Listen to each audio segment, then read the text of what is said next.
बच्चों ये है हमारा लेक्चर 199 और हम कर रहे थे आपके अलजेब्रा चैप्टर 11 मैथ्स में। हम थे पहले ही एक्सरसाइज 11.1 पे। एक्सरसाइज 11.51 का क्वेश्चन 8 क्या बोलता है? Question 8, Leela is Radha's younger sister. Leela Radha की छोटी बहन है। Leela is 4 years younger than Radha. Leela 4 साल छोटी है राधा के। Can you write Leela's age in terms of Radha's age. Take Radha's age to be x years। देखो दो बहनें हैं लीला और राधा, कह रहा है राधा की एज x years लो। लीला राधा की छोटी बहन है। Leela is Radha's younger sister. Younger मतलब छोटी। कितनी छोटी है? 4 years यंगर, 4 साल छोटी है। तो कह रहा है लीला की एज राधा की एज में लिख सकते हो। आपको क्या करना पड़ेगा? सिंपली पहले तो देखो राधा की एज x years है, तो लीला की क्या होगी? लीला कितनी छोटी है? 4 years। यंगर का मतलब माइनस, ठीक है। जैसे मैं अगर मेरा भाई, ठीक है, मेरा भाई मेरे से 3 साल छोटा है। अगर मैं 30 की हूं तो मेरा भाई क्या होगा? 30 - 3 27। मेरा भाई मेरे से 4 साल छोटा है, तो मैं अगर 30 की हूं तो 30 - 4, 30 - 4 इज 26। तो इस तरह से जब भी यंगर हो कोई तो माइनस होता है, तो एल्डर हो तो प्लस होता है, ओल्डर या एल्डर हो तो प्लस होता है, और यंगर हो तो माइनस होता है। हमें क्या लिखना है? लीला की एज लिखनी है, ठीक है। राधा की एज क्या है? x years, ठीक है। आंसर 8।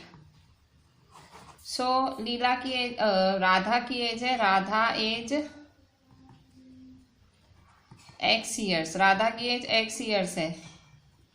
तो लीला से एज क्या होगा? लीला छोटी है राधा से। कितना छोटी है राधा से लीला? लीला छोटी है 4 years। क्वेश्चन में दिया 4 years यंगर। लीला से एज x - 4 years। ये हमारा फाइनल आंसर। आंसर जो हो ना, फाइनल आंसर, उसमें ऐसे बॉक्स बनाते हैं, तो आप जब एग्जामिनर चेकिंग करता है तो उसकी नज़र आपके आंसर पे रहती है, ठीक है। इसीलिए मेरे को आदत है, मैं हमेशा बॉक्स बनाती हूँ जब भी मैं आंसर लाती हूँ। तो ये एक अच्छी आदत है भाई, क्योंकि बड़े बड़े, ये तो छोटे से हैं, कभी बड़े बड़े स्टेप्स होते हैं। फाइनल आंसर पे बॉक्स बनाओगे तो एग्जामिनर को सीधा आंसर दिखेगा आपका। आंसर 8। लीलास एज है x - 4 years, ठीक है। अच्छा, अब यहाँ देखो, mother has made, 9th number पढ़ रही हूँ। Mother has made laddoos. She gives some laddoos to guest and family members. Still 5 laddoos remains. मम्मा ने लड्डूज बनाए। मम्मा ने जब लड्डूज बनाए, उन्होंने थोड़े से लड्डूज गेस्ट को दिए, थोड़े से घर वालों को दिए, पर अभी भी इन सबको देने के बाद भी अभी भी 5 रिमेन रह गए, 5 बच गए। If the number of laddoos mother gave away is L। Suppose मम्मा ने L लड्डूज दिए। How many laddoos did she make. बताओ कि बनाए कितने थे मम्मा ने लड्डूज। अब देखो ये बहुत ही समझने जैसी बात है। मम्मा ने लड्डूज बनाए, टोटल लड्डूज, ठीक है। मम्मा ने लड्डूज गेस्ट को और फैमिली मेंबर्स को दिए, और तो भी 5 बचे। कितने दिए मम्मी ने? L दिए ना। L लड्डूज दिए, 5 बच्चे, मतलब मम्मी ने टोटल कितने बनाए होंगे? L + 5। अब यहाँ देखो, यहाँ आपकी जो सेंस, जो आपकी 6th सेंस है, यहाँ वो लगनी चाहिए, क्योंकि वो आपसे पूछ रहा है कि कितने लड्डूज बने। तो 5 बच्चे हैं, L मम्मी ने दिए हैं, तो ये दोनों ही, मतलब ये दोनों ही टोटल होगा ना, L + 5। शुरू में होंगे कितने लड्डूज? L + 5 होंगे, ठीक है। मदर ने लड्डूज बनाए, गेस्ट को दिए, फैमिली मेंबर्स को दिए, और 5 लड्डूज बचे। नंबर ऑफ लड्डूज मदर ने दिए L, L + 5, ठीक है। आंसर 9।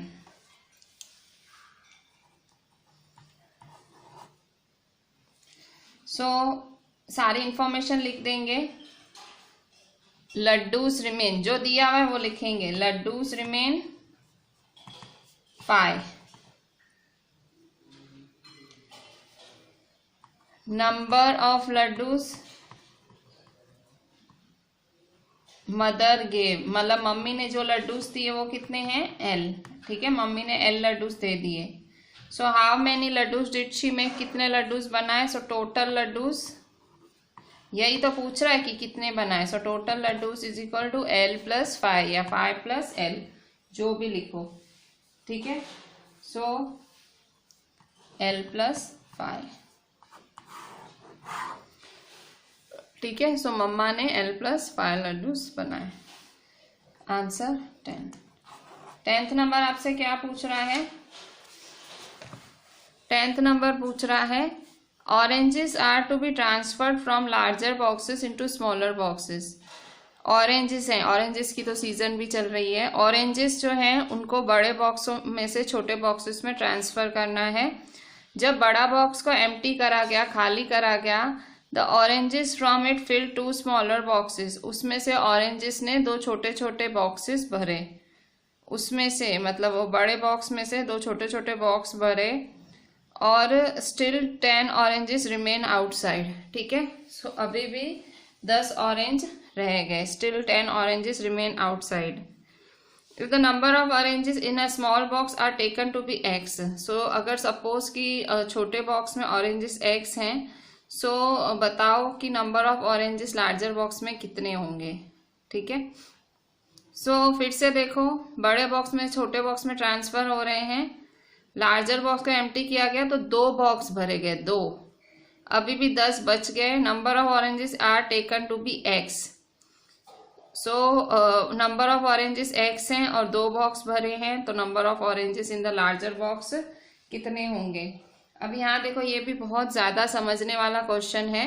देखो, एक बड़ा बॉक्स था, बड़े बॉक्स में 2 छोटे बॉक्स में ऑरेंजेस भरे हैं, तो 2 छोटे छोटे बॉक्सों में ऑरेंज भरे, तो वो 2 बॉक्स भी फुल हो गए छोटे वाले, और जो 10 ऑरेंज हैं वो बाहर ही रह गए। सो कह रहा है बताओ कि उस बड़े बॉक्स में कितने सारे ऑरेंजेस होंगे। बड़े बॉक्स में कितने ऑरेंजेस होंगे कि 2 उससे छोटे बॉक्स भी भरे और पीछे 10 भी छूटे। सो बड़े बॉक्स में होंगे कितने ऑरेंजेस, ठीक है। So answer 10। देखो, लेट इन्होंने क्या दिया है, स्मॉल x दिया है। देखो, number of oranges in small box x है। सो नंबर ऑफ ऑरेंजेस इन, ये जो इन्होंने इंफॉर्मेशन दी है क्वेश्चन में वो लिख रही हूँ। Number of orange small box is x, ठीक है। सो number of oranges in larger box कितना होगा? Number of oranges in larger box, larger box में नंबर ऑफ ऑरेंजेस कितना होगा? सो लार्जर बॉक्स में नंबर ऑफ ऑरेंजेस होगा। सो देखो, 2 छोटे बॉक्स भर रहे हैं, 2 छोटे बॉक्स मतलब ये 2x 2x और 10 बचे प्लस 10, ठीक है। सो छोटे बॉक्स में छोटे बॉक्स 2 हैं तो 2 छोटे बॉक्स है ना, 2 स्मॉल बॉक्स हैं। सो 2 और ये x, तो 2x + 10, ठीक है। सो number of oranges in larger box is 2x + 10, ठीक है। अच्छा, अब देखते हैं 11th नंबर। मतलब 2 छोटे बॉक्सेस तो 2 मल्टीप्लाई, 2 छोटे बॉक्सेस में ऑरेंज कितने x, तो 2 × x प्लस बचे कितने 10, तो ये टोटल ऑरेंजेस होंगे ना। देखो, नहीं समझ आ रहा, फिर से देखो। देखो, ये बहुत ही बड़ा बॉक्स था, ठीक है। सो इसमें बहुत सारे ऑरेंजेस भर के आए थे कहीं से। फिर आपकी मम्मी ने बोला कि इतने बड़े बड़े बॉक्स कहाँ रखेंगे, तो चलो इसको छोटे बॉक्स में डालती हूँ। उन्होंने 2 छोटे बॉक्स लिए, वो इन्होंने ये ऑरेंजेस इसमें शिफ्ट कर दिए सारे, ये तो भी ये 2 बॉक्स भी भर गए। अब पीछे कितने और ये 2 बॉक्स भर गए, तो 10 ऑरेंज तो जमीन पे ही रह गए, ठीक है। सो तो देखो, ये बड़ा बॉक्स और ये 2 छोटे। सो कह रहा है कि इस बड़े बॉक्स में कितने ऑरेंजेस रहे होंगे, तो इन दोनों को प्लस और 10 को प्लस, इन सबको प्लस करोगे ना। सो देखो, 2 बॉक्स है तो 2x और 10।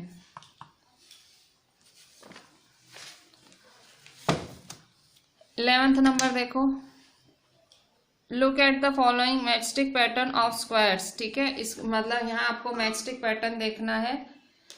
The square are not separate, ये मैचस्टिक पैटर्न है, ठीक है। ये मैचस्टिक पैटर्न है आपका, और यहाँ पे जो स्क्वायर है सब अलग अलग नहीं है।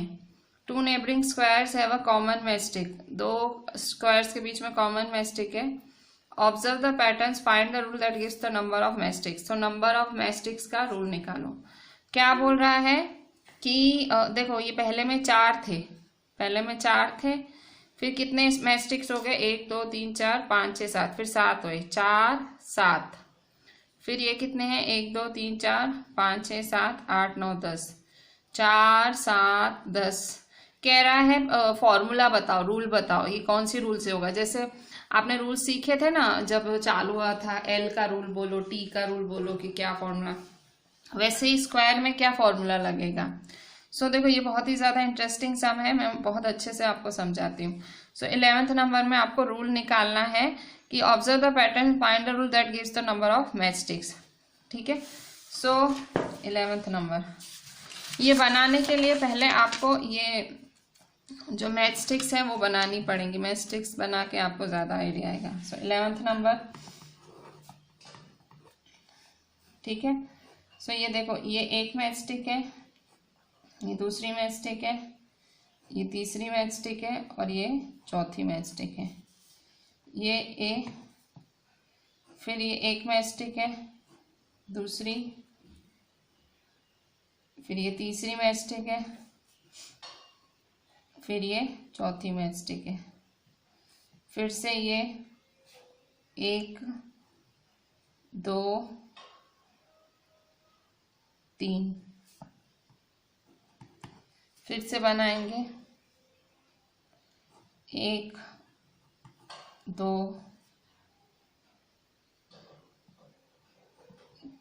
3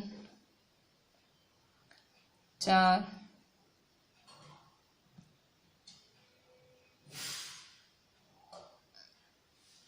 6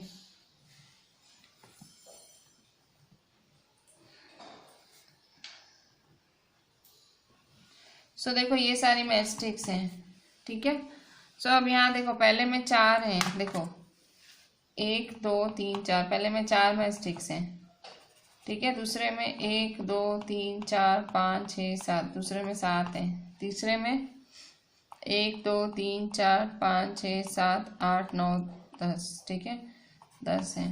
सो अब कह रहा है रूल बनाओ इसका, इस पैटर्न का रूल बनाओ।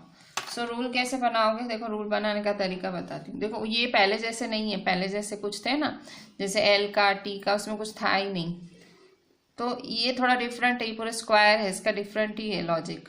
सो फॉर्मूला कैसे बनाओगे इसका, देखो पहले क्या करोगे, फर्स्ट है फॉर्मूला बनाने के लिए, सेकेंड में से पहला माइनस करोगे। सो सेकेंड में से पहला माइनस किया तो 7 - 4 कितना आया, 3 आया। ठीक है, अच्छा तो आपकी फॉर्मूला में, so rule for the number of matchsticks is equal to, number of matchsticks के लिए रूल क्या है। सो देखो 7 - 4 गए तो 3 बचे। ठीक है, सो 3,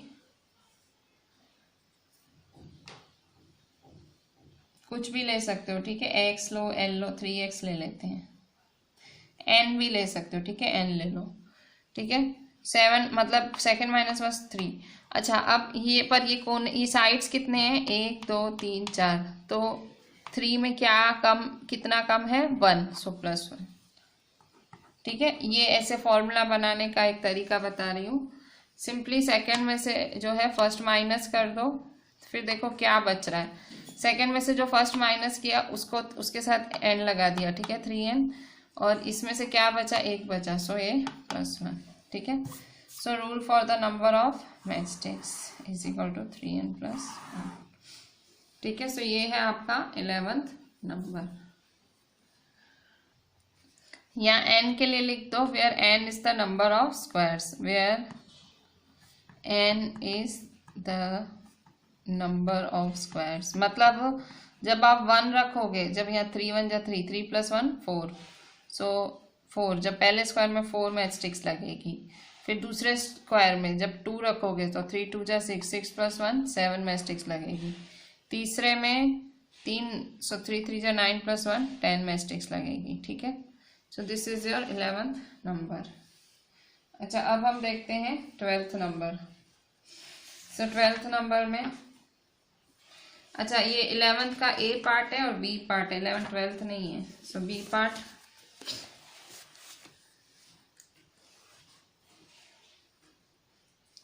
ये है आपका B part. Figure 11.7 gives matchstick pattern of triangles. तो देखो यहाँ पे आपको एक ट्रायंगल्स का पैटर्न दिख रहा है। एस इन एक्सरसाइज 11A, तो आप जो इसकी 11A की एक्सरसाइज देखोगे, find the general rule that gives the number of matchsticks in terms of number of triangles. फिर से नंबर ऑफ मैस्टिक्स निकालने हैं ट्रायंगल्स के हिसाब से। देखो, सो ये आपका पैटर्न है और इसके लिए आपको रूल बनाना है, ठीक है। सो ये पहला ट्रायंगल, फिर ये, सो इसके लिए रूल बनाना है, ठीक है। सो जैसे मैंने स्क्वायर के लिए सिखाया था वैसे ही आपको इसके लिए भी बनाना है। सो फिर से पहले फिगर बना देंगे बी नंबर। सो बी, ठीक है। पहला ट्रायंगल बनाया, दूसरा, तीसरा, फिर से पहला ट्रायंगल बनाया, दूसरा, तीसरा, चौथा, पांचवा,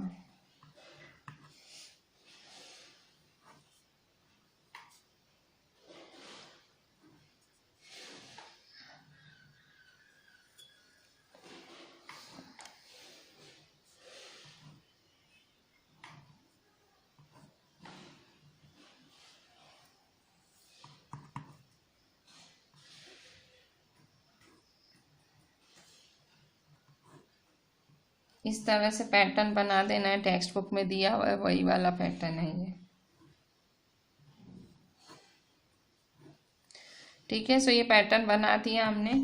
अच्छा, अब हम क्या करेंगे?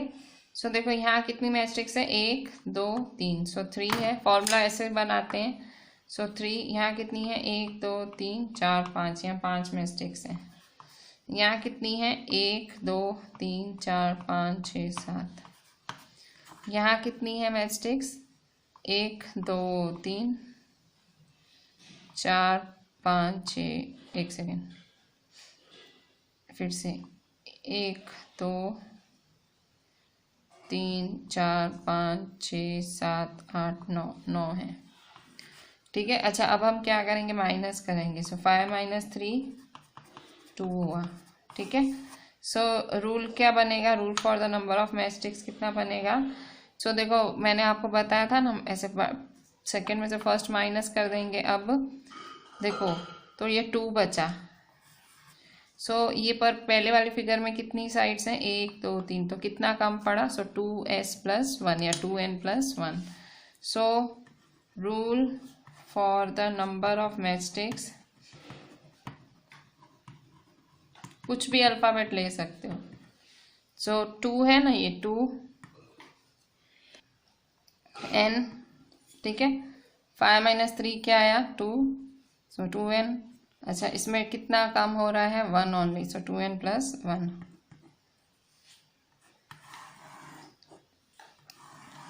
सो where n is the number of squares,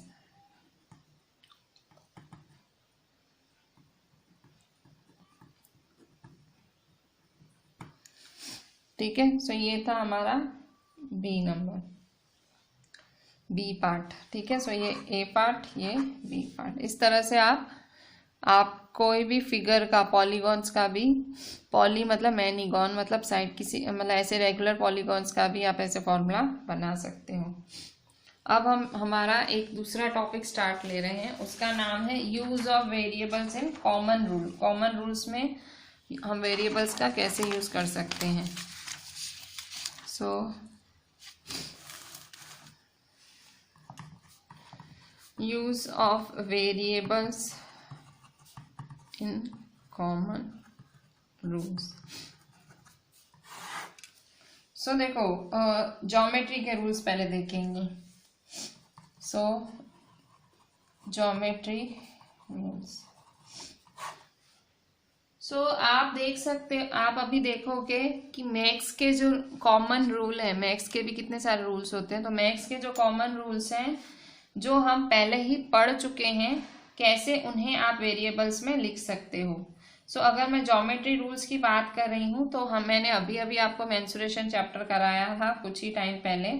तो मेंसुरेशन चैप्टर में आपने पेरीमीटर ऑफ स्क्वायर देखा था, रेक्टेंगल देखा था, ठीक है। सो अब हम क्या करेंगे, हम रूल बनाएंगे, ठीक है, इससे हम रूल बनाएंगे, ठीक है। सो पेरीमीटर ऑफ स्क्वायर, सबसे पहले पेरीमीटर ऑफ स्क्वायर का रूल बनाएंगे। सो पेरीमीटर ऑफ स्क्वायर, ठीक है। सो यहाँ देखो ये आपका ये स्क्वायर है, ठीक है। अगर साइड एल है तो ये भी एल हुई, ये भी एल हुई, ये भी एल हुई, ये भी एल हुई, ठीक है। तो साइड एल है तो L plus L plus L plus L कितना होगा 4l। सो रूल क्या बनेगा 4l, मतलब 4 बारी एल है ना, सो 4l, ठीक है। सेकेंड है perimeter of rectangle.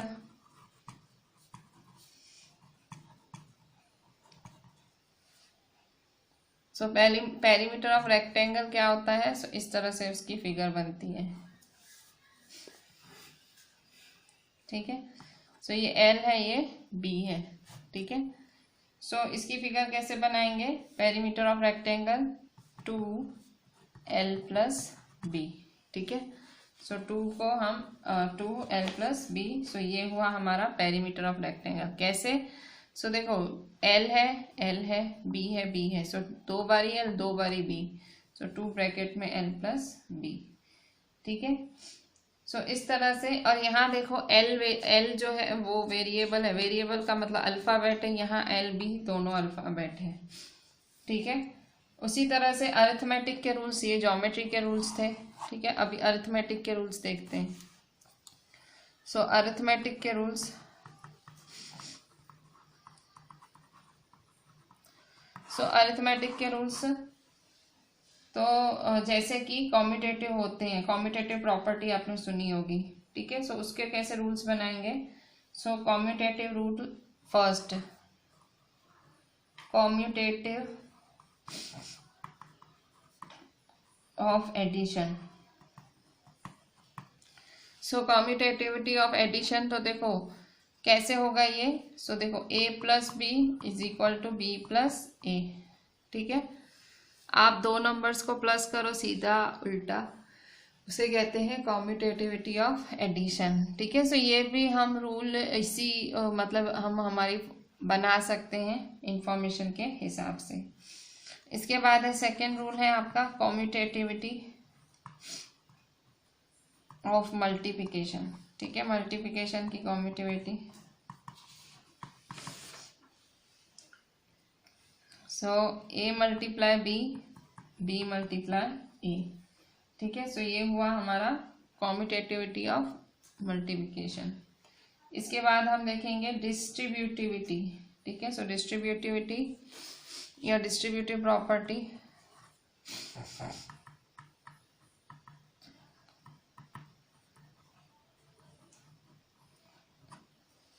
So distributive property क्या है हमारा, so A multiply B plus C is equal to A multiply B plus A multiply C, ठीक है।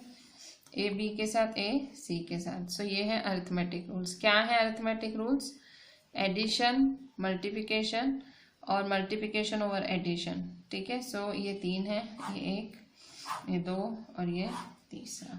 सो ये हुए हमारे अरिथमेटिक रूल्स। सो इस तरह से आप मतलब ज्योमेट्री के अरिथमेटिक के रूल्स बना सकते हैं। सो एक्सरसाइज 11.2 में हमें यही करना है। सो देखते हैं एक्सरसाइज 11.2। 11.2 एक्सरसाइज में क्वेश्चन 1 क्या बोल रहा है, the side of an equilateral triangle is shown by L, ठीक है। ये जो इक्विलेटरल ट्रायंगल है इसकी साइड किससे दिखाई गई है, एल से दिखाई गई है। सो आपको इक्विलेटरल ट्रायंगल का पेरीमीटर एक्सप्रेस करना है एल को यूज करके। सॉरी ये तो दूसरी है, ये फिगर तो हेक्सागोन की है, ये फिगर 2 की है। फर्स्ट के लिए इन्होंने कोई फिगर नहीं दी है, इक्विलेटरल ट्रायंगल तो ट्रायंगल शेप में होता है, ये इन्होंने हेक्सागोन की फिगर दी है, हेक्सागोन है सेकेंड नंबर में, ठीक है। सो कह रहा है कि साइड एक इक्विलेटरल ट्रायंगल की एल होती है, तो आपको पेरीमीटर की फॉर्मूला निकालनी है एल को यूज करके। ठीक है, सो फर्स्ट नंबर एक्सरसाइज 11.2 का। सो फॉर्मूला बनानी है आपको अब किसकी, इक्विलेटरल ट्रायंगल की। So exercise 11.2 question 1। So side of equilateral triangle is shown by L. So यहाँ देखो ये इक्विलेटरल ट्रायंगल है, ये 1 2 3, और इक्विलेटरल मतलब इक्वल साइड्स, तो इसकी जो दिखाई जाती है एल से दिखाई जाती है साइड। हाँ, इसने क्वेश्चन में एल बोला है कि भाई एल यूज करो। ठीक है, सो फॉर्मूला क्या बने, कितनी है 1 2 3, सो 3 multiply L. So perimeter of equilateral triangle is equal to 3 multiply L. So therefore perimeter of equilateral triangle मतलब 3 multiply number of sides, so the equilateral triangle is equal to 3L. ठीक है, so question 1। अच्छा, आप question 2 देखेंगे।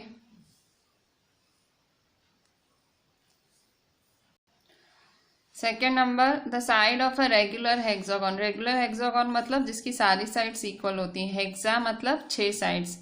सो ये 6 side वाली figure है और ये है एल से डिनोट होता है। Express the perimeter of hexagon, इसका पेरीमीटर निकालो। सो कितनी साइड्स हैं, 1 2 3 4 5 6, 6 साइड्स हैं। सो 6 है, 6 है, सो नंबर ऑफ साइड्स हैं एल, मतलब लेंथ ऑफ साइड है एल, सो 6L। ठीक है, सो पेरीमीटर ऑफ हेक्सागन क्या होगा, 6L। ठीक है, सो क्वेश्चन 2।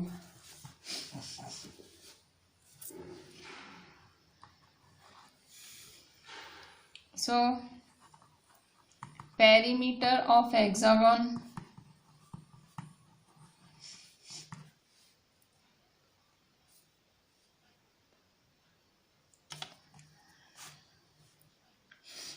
सो यहाँ देखो इस तरह से है figure.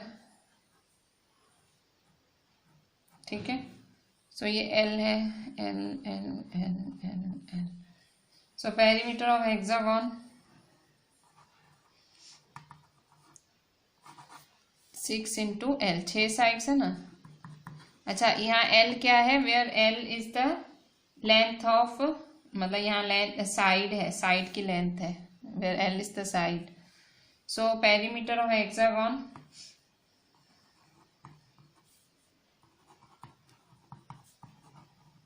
is equal to 6L, where L is, ये L है 6L, so where L is side, L is side। ठीक है, ये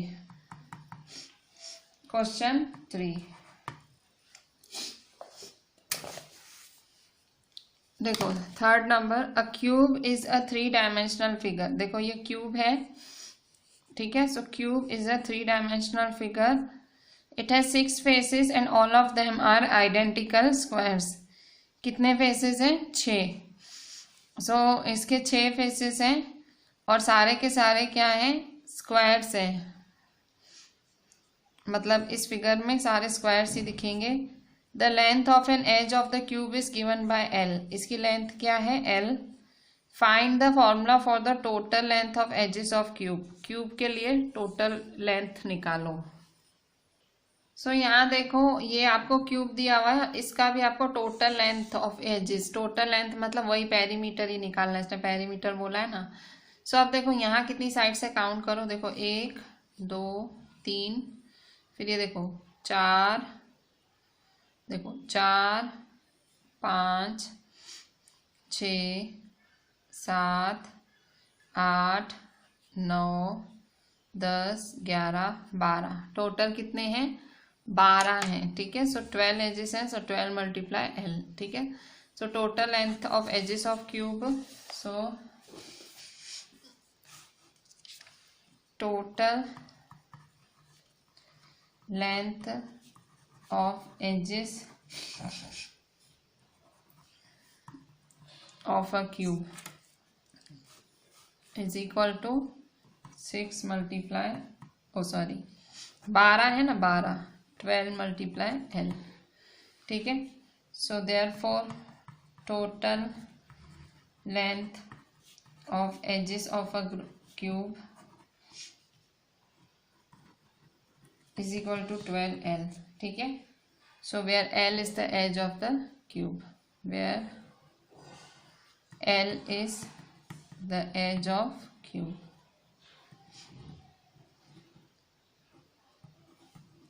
ठीक है। So 12L, कैसे 12L, तो फॉर्मूला में देख लो आप, देखो ये फॉर्मूला है, ये फिगर दी हुई है इन्होंने क्वेश्चन में आपको क्यूब की, ठीक है। सो ये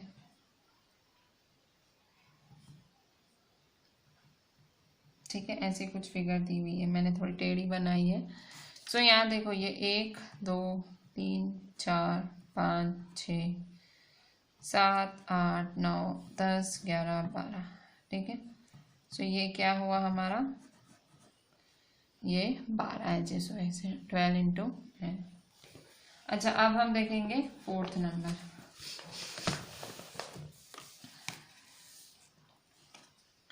the diameter of a circle is a line, ठीक है। ये एक सर्कल है और इसका डायामीटर लाइन है, which joints 2 points on the circle, जो सर्कल के 2 पॉइंट्स जॉइन करता है।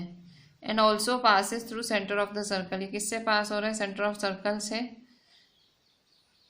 ए B is the diameter of the circle, A B diameter है, सी सेंटर है। Express diameter of circle in terms of its radius, so diameter को radius के terms में दिखाओ। देखो अब इनमें अच्छी बात यह है कि आपको फॉर्मूलाज पहले से ही आते हैं। सो कह रहा है डायामीटर का फॉर्मूला रेडियस के टर्म्स में लिखो, तो आपको पता है डायामीटर का फॉर्मूला क्या होता है, 2 मल्टीप्लाई रेडियस। सिंपल सी चीज़ है, ये आप पहले ही पढ़ चुके हो, ठीक है। सिंपली डायामीटर का फॉर्मूला लिख दो, मतलब डायामीटर क्या होता है, जब हम रेडियस को 2 टाइम्स करते हैं तो वो डायामीटर हो जाता है। सो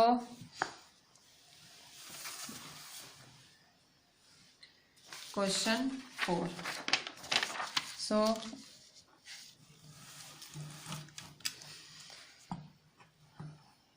क्वेश्चन 4, सो यहाँ सिंपली पूछ रहा है diameter of circle, so diameter of circle D in terms of its radius R, so terms of it, so 2 multiply radius, ठीक है। सो therefore D is equal to 2R, ठीक है। diameter is equal to 2 multiply radius, ठीक है। सो where D is the diameter of the circle, R is the radius। इसने question में यही पूछा है आपसे। नेक्स्ट लास्ट देखो, to find the sum of 3 numbers, इनका टोटल फाइंड करना है, 14 27 13। वी कैन हैव 2 वेज, 2 तरीके हैं। वी में फर्स्ट ऐड 14 27, पहले इसको ऐड करो, फिर जो मिले उसको 13 से ऐड कर दो, ठीक है। या तो दूसरा तरीका है, पहले इसको ऐड करो, फिर जो मिले उसको इससे ऐड करो, इन दोनों को ऐड करो, ठीक है। ओह सॉरी, वी में ऐड 27 13, पहले इन दोनों को इनको ऐड करो, फिर इसको ऐड करके।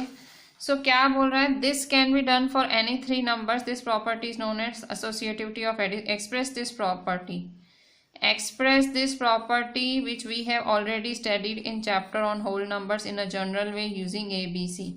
तो बोल रहा है ये एसोसिएटिव प्रॉपर्टी के बारे में हम बात करें। देखो ये एसोसिएटिव प्रॉपर्टी है, bracket 14 + 27 + 13 is equal to 14 plus bracket 27 + 13।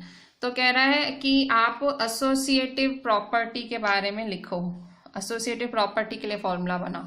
तो सिंपल है ABC, so bracket A + B + bracket close C, A + bracket B + C, ठीक है। सो सिंपल फॉर्मूला बना देते हैं। सो क्वेश्चन 5,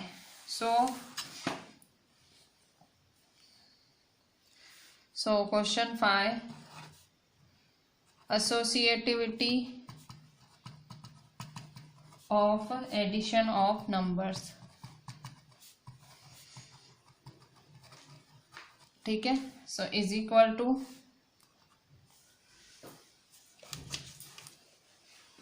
बस फॉर्मूला सेट करना है। सो ए प्लस बी या इज इक्वल टू नहीं लगाऊं, A plus B plus C is equal to A plus B plus C, ठीक है। सो ये है आपका formula. So where A B C are variables, ठीक है। सो ये हुआ आपका क्वेश्चन 5th। सो इस तरह से सिंपली फॉर्मूलाज बना सकते हैं, और फॉर्मूलाज तो आपको पहले से ही आते हैं, थोड़े से ध्यान होते हैं, फॉर्मूला बस लिख देना है और कुछ नहीं है, ठीक है। अच्छा, अब क्वेश्चन 11.7 है एक्सप्रेशन विद वेरिएबल्स। ये हमारा ये हमारी 11.2 एक्सरसाइज पूरी हुई।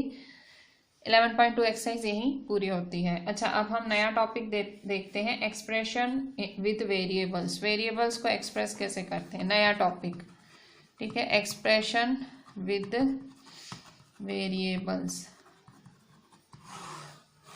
सो एक्सप्रेशन विद वेरिएबल्स, सो आपने अरिथमेटिक में पढ़ा था, जैसे कि आपने अलग अलग पढ़ी थी, जैसे एग्जाम्पल 2 × 10 + 3।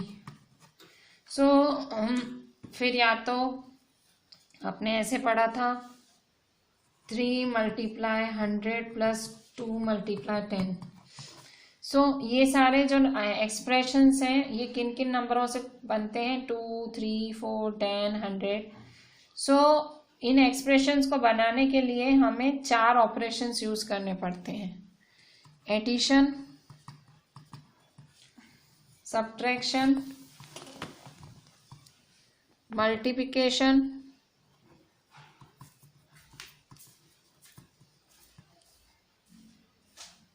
डिवीजन,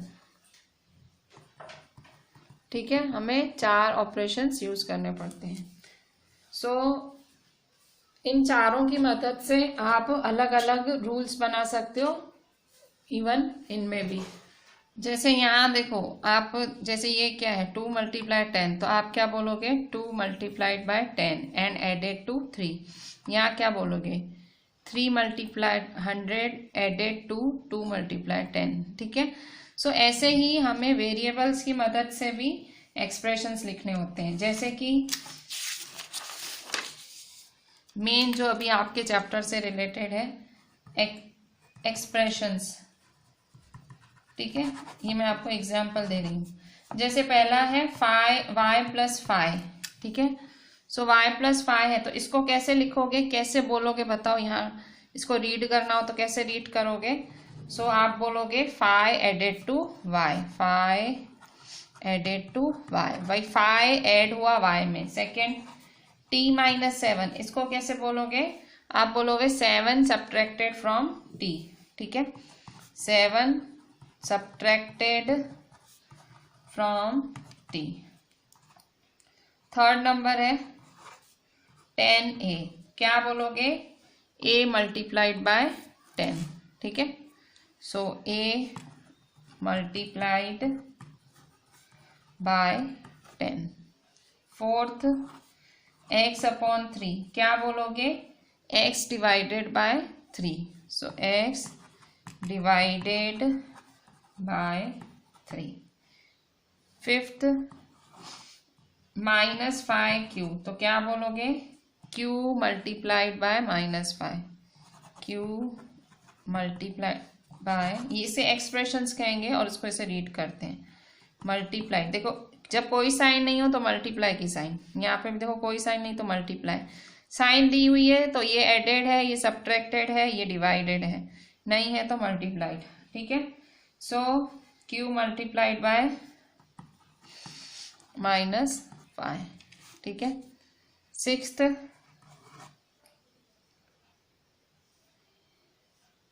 3x + 2, ठीक है। So first x × 3, first x multiplied by 3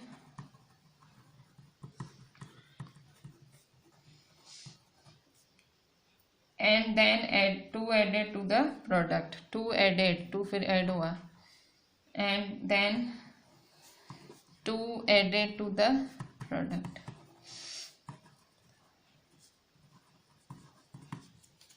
Seventh, 2y minus 5. So first y multiplied by 2, first y multiplied by 2 and subtracted from the product, then subtracted from the 5 subtracted, 5 subtract 1 from the product. ठीक है, सो इस तरह से आप expressions लिख सकते हो. ठीक है, सो और भी मैं आपको जो नेक्स्ट लेक्चर है सो इसमें मैं और भी आपको प्रैक्टिस दूंगी कि भाई जैसे आज हमने लिखा कि एक्सप्रेशंस दी हुई हो तो उसको कैसे लिखा जाए, पर कभी उन्होंने आपको ऐसे दिया हुआ है तो उससे एक्सप्रेशन कैसे बनाए वो मैं आपको नेक्स्ट लेक्चर में बताऊंगी. So with this I am ending this lecture. इस चैप्टर में आपको कंसंट्रेशन की बहुत ज़रूरत है. Right each and everything properly and try looking at the lecture at least twice, 2 बारी तो ज़रूर देखें वरना आपको कुछ समझ नहीं आएगा. So I request you to go through the entire lecture at least 2 times. Thank you.